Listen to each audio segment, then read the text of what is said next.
هێز و گورێکە نەک بۆ ئێمە بۆ هەموو ئەوانەی کەوا ئێستا لە ڕۆژئاوا ئامادەیان هەیە و بۆ هەموو ئەوانی دیکەش کە بەیانی هەر کارە ساتێک ڕوبەڕووی میلەتەکەمان بێتەوە کە گیانە سەردەست ئامادەنکەوە گیانی خۆیان فیداکەن لە پێناوی ئەو خاک نیشتمان و لە پێناوی ڕۆڵەکانی نیشتمانە.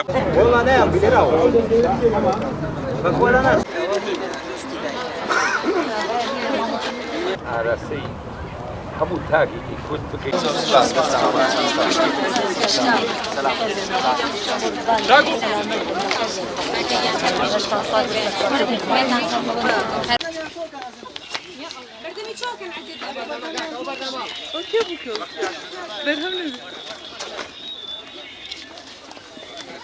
بۆ بەشداریکردن لەم مەراسیمی پێشوازی و ڕێزلێنانە بۆ کۆمەڵێ شەڕوانی خۆبەخش کە لە کاتی هێرشەکانی سەر ڕۆژاوای کوردستان بە دڵ و بەجان بەبێ دواکەوتن خۆیان گەیاندە گۆڕەپانەکانی ڕۆژاوای کوردستان بە هەموو تەمەنە جیاوازەکانیانەوە لە کەسایەتی ئەم گروپەی کە ئێستا لێرە حازرن کە حەو کەسن یەک بە یەک ناوەکانیشیان دەخوێنینەوە. ئێمە بە ناوی هەموو چین و توێژەکانی شاری سلێمانیەوە بە خێراتنەوەیان دەکەین، دەستخۆشیان لێ دەکەین. ئەمەش دەستکەوتێکی گەورەیە بۆ هەموو گەلی کورد کە ئەوان لە کەسایەتی خۆیاندا یەکێتیەکیان دروست کرد. بەڕێزان ئەو گەنجانەی کە ئێستا لێرە حازن و بەشداریان کردووە جگە لە کاک سۆران و دکتۆر بەرزان ناوەکان دەخوێنینەوە: شەروان محەممەد، ئاسۆ ڕەوف، بیلال دڵشاد، بینەر جەزا، هاوار هاوڕێ، ڕۆژیار ڕێبوار. ئێمە جارێکی کە دەستخۆشیان لێەکەین.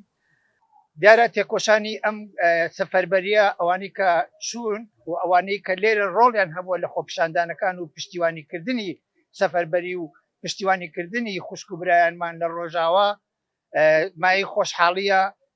هیچ کاتێک وەکو ئێستا کورد یەکدەنگ و یەکڕەنگ نەبووە. بەڕاستی ئێستا گەلی کورد سەلماندی سەرجەم قۆناغەکانی حیزبایەتی و ئایدۆلۆژی و سیاسیان تێپەڕان. تەنها شتێک کە بەلامانەوە گرنگ بێ گرنگی تەنها پرۆسەی یەکبوونە. بە یەکبوون نەبێ بە هیچ شتێک ئێمە لە ژێردەستی زاڵم و ستەمکاران ئازاد نابین. ئەمە ئازارێکی سروشتی بوو. ئەمە پێوترێ ئازاری لەدایک بوون. ئەمە ژانە، ژانی لەدایکبوونی دەوڵەتێک. ئەمە ئەو ژانەیەکەوە هەمومان ئەزانین کە دایکان ئەیگرێ و مناڵێک لەدایکە بێ. بەڵێ ئەمە ئەو ژانەیە دڵنیابن هەموو ژانێک خۆشیێکی بەدوایەت و مناڵێک سەر لە نوێ لەدایکە بێ.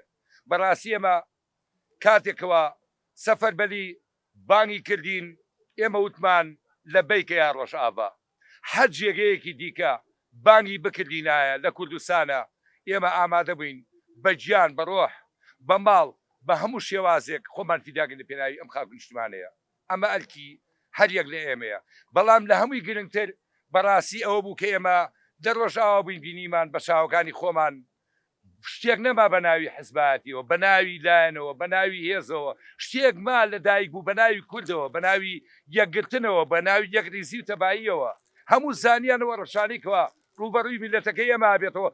هەڕەشەیەکی جدیە، بکوشە خوێناویە، دەستیان لە گردنمان ناوە، پێویستمان بە یەکە، دەستی یەک بینیمان هەموو جیان دژی ئێمە وەسایەوە، کەسێک نەبوو پشیلیمان بکە.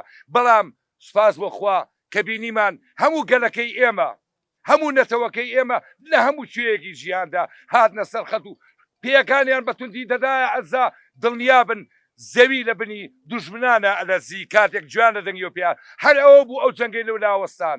خاڵم ناوی سۆران ئەردەڵانیە کە ناسراو بە سۆران ئەردەڵانی خۆی ناوی تەواوی سۆران ئەبوبەکر ئیسماعیلە. زۆر پێ خۆش بوو کە ڕۆشت من هەمیشە پشتگیری بووم هەمیشە تەلەفۆنم بۆ ئەکرد لە سەرکەوتنەکانیا کە عنی ڕۆشت بۆ ئەوەیە ئێمە هەمومان پێمان خۆش بوو ئەوە دەرگایەک بوو بۆ کێشەکان لە کوردستان نەمێنن کێشەکان کۆتایی بن بەڕاستی زۆر باش بوو کە ئەو کەسانە ئەڕۆن بۆ ڕۆژ ئاوە دێنەوە سەربەرزیە بۆ ئێمە خوشکی سەرسام ئەبوو بەکر ئیسماعیلم خوشکی سۆران ئەبوو بەکر ئیسماعیلم کە بە سۆران ئەردەڵانی ناسراوە زۆر پێ خۆشحاڵ بووم کە هاتەوە بە سەربەرزی کە کاتی ڕۆژ ئێمە زۆر تەشجیعمان کردو زۆر بە خۆشی و بە سەربەرزی وتی ئێوە هیوایەتتان بە منە کە چوومەتەنە ئەوانەوە زۆر بە سەربەرزیە و دیفاعیشی کرد لەگەڵ یانە لەگەڵ شەروانەکانە زۆر بە جوانی بە سەربەرزی هەموو کاتێکیش تەلەفۆنی کە ئێمە لەگەڵ شەروانەکانە قسەمانە کرد زۆر زانمان پێخۆشبووی ترکە هاتیشەوە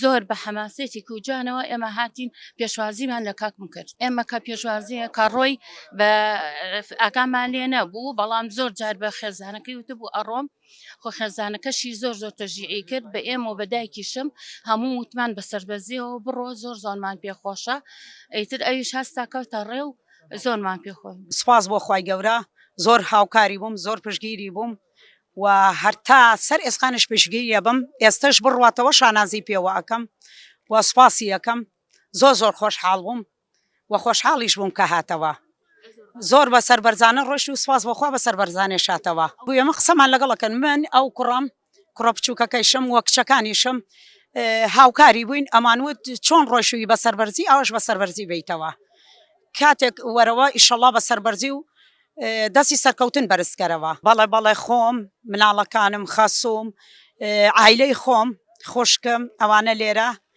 ئەڕۆیشتین یعنی لەگەڵ خەڵکەکەیا بووین پەیوەندیشمان هەبوو و لەگەڵ هاوسەرەکەشمان قسەمانە کرد قسەشمان زۆرە کرد و ورێشمان زۆر ئەیایە زۆر ورێشمان ئەیایە ئەمانود نەکەیت دڵێ بگۆڕێ بێیتەوە ئەوێ من هەر سپاسی ئێوە ئەەکەم کە ئێوە ورەیەکی زۆر باش ئەیەن بە من یعنی زۆر سپاس بۆ خوای گەورە زۆر بە سەرکەوتوی ڕۆشت و بە سەرکەوتوی شاتەوە شکۆیەکی زۆر بەرز بوو و کارێکی مرۆیانە بوو زۆر سەرکەوتوو بووین زۆر پێی سەربەرز بووین